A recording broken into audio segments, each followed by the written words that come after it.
Mi nombre es Pedro Caguanci Hernández, soy originario del estado de Tlaxcala y durante 30 años me he dedicado a trabajar en sitios arqueológicos, principalmente en proyectos de excavaciones, en restauración y en museografía. Mis antecedentes laborales han sido principalmente como dibujante en varios sitios arqueológicos. Bueno, ya mencioné que Cacaxtla, después de ahí fue también en Tlaxcala en el proyecto de los 4 señoríos con el arqueólogo Eduardo Contreras Martínez. En ese proyecto trabajé en Ocotelulco y Tizatlán. En Ocotelulco se encontró un mural, unos murales plasmados en un altar. Estos murales tienen la representación de deidades y el estilo de estos murales es tipo códice, está relacionado mucho con el Códice Borgia. Entonces yo lo que hice fue las calcas y la reproducción uno a uno de estos murales, registrando los colores, los motivos que aparecen en cada una de estas figuras. Después de ahí me integré al proyecto de Xochitecatl, bajo la dirección de la doctora Mari Carmen Serrapuche. Ahí fue interesante trabajar porque en uno de los edificios se encontraron gran cantidad de ofrendas de figurillas humanas, principalmente mujeres. Todas ellas presentaban diversos adornos en el cuerpo, pintura facial, tocados, principalmente flores, y por eso se le dio el nombre de Cacaxtla, del lugar del linaje de las flores. Después de ahí regresé a trabajar a Cacaxtla.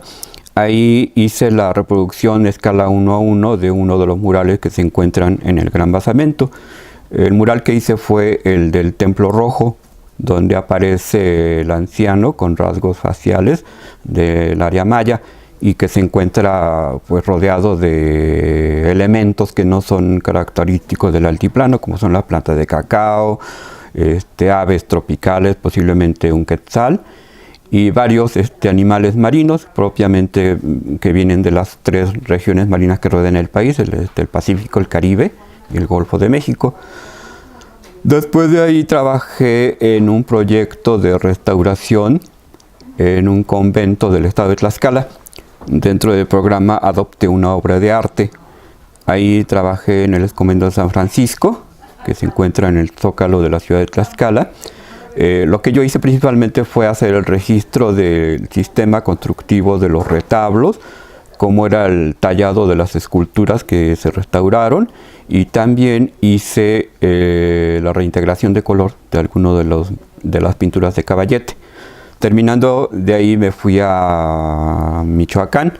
Estuve trabajando en una pintura de Caballete de grandes dimensiones en el Templo de las Rosas, en el centro de la ciudad de Morelia, junto al templo, al Conservatorio de las Rosas.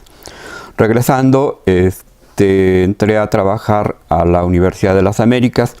Ahí me especialicé en la restauración de cerámica prehispánica. Estuve ahí trabajando 15 años, trabajando material arqueológico de una colección particular que fue prestada a la Universidad de las Américas con la condición de que se exhibiera y se restaurara.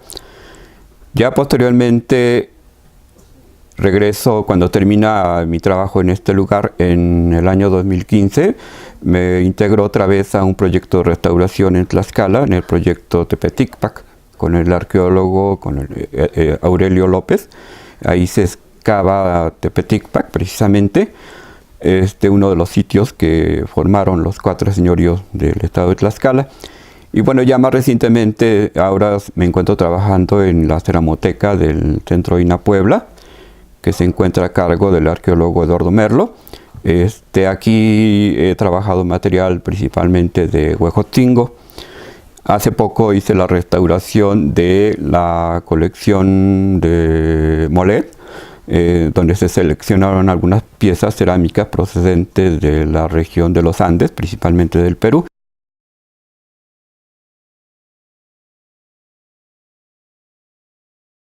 Ahora les voy a hablar sobre el trabajo de restauración de la cerámica, cómo se hace, qué es lo que primero se tiene que hacer antes de intervenir una pieza arqueológica.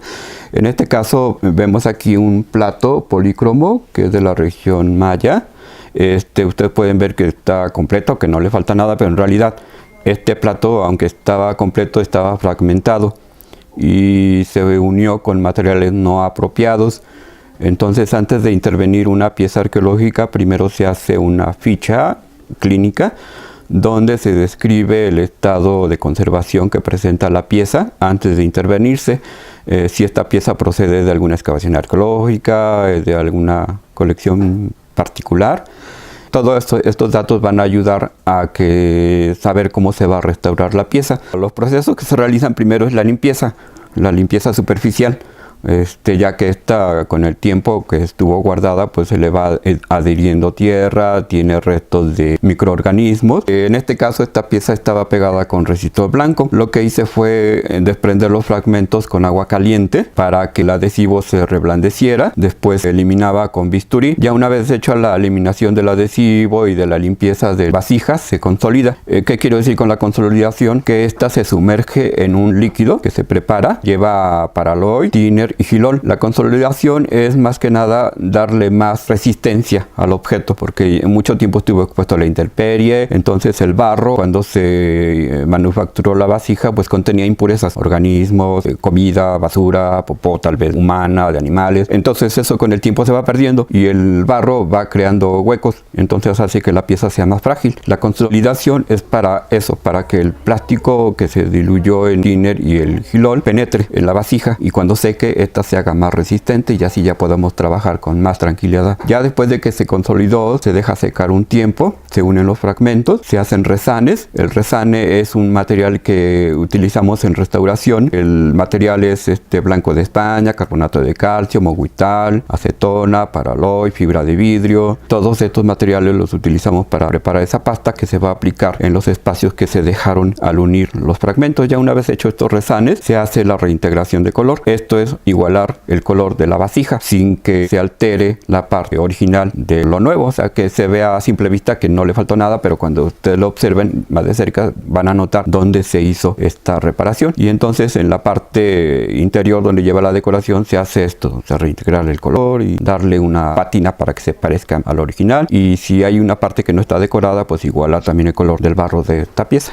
La importancia de una restauración, ya sea en una vasija como la que estamos viendo, una escultura de piedra, etcétera, es que con la restauración se detiene el deterioro de la misma, ya que depende de las condiciones ambientales en que estuvo expuesta, y si no se interviene, esta se va a seguir deteriorando y se va a perder la información que podríamos sacar de ella. Entonces, básicamente la importancia de la restauración es esta, la información que nos pueda dar la vasija. En este caso, desconozco cómo fue obtenida la pieza que estamos viendo, si fue producto de una excavación, de un saqueo, no sabemos. Pero en dado caso que si la pieza se hubiera obtenido de un entierro, posiblemente la figura que estamos viendo aquí pues está representando al personaje que fue enterrado y que fue acompañado con este material. Entonces, aparte de que se le da estabilidad a la pieza arqueológica, los investigadores pueden apoyarse en ella para obtener pues, datos, o sea, saber de dónde viene, de qué época es, si fue encontrada en un entierro, etcétera. Aparte de que también yo me dedico al dibujo, hago la reproducción gráfica de esta pieza y se utiliza como apoyo para la publicación de algunos artículos donde se realiza una descripción de la pieza que se restauró. O sea, se dice esta pieza fue hallada en tal lugar, representa a tal personaje de tal época, pertenece a tal cultura, etcétera.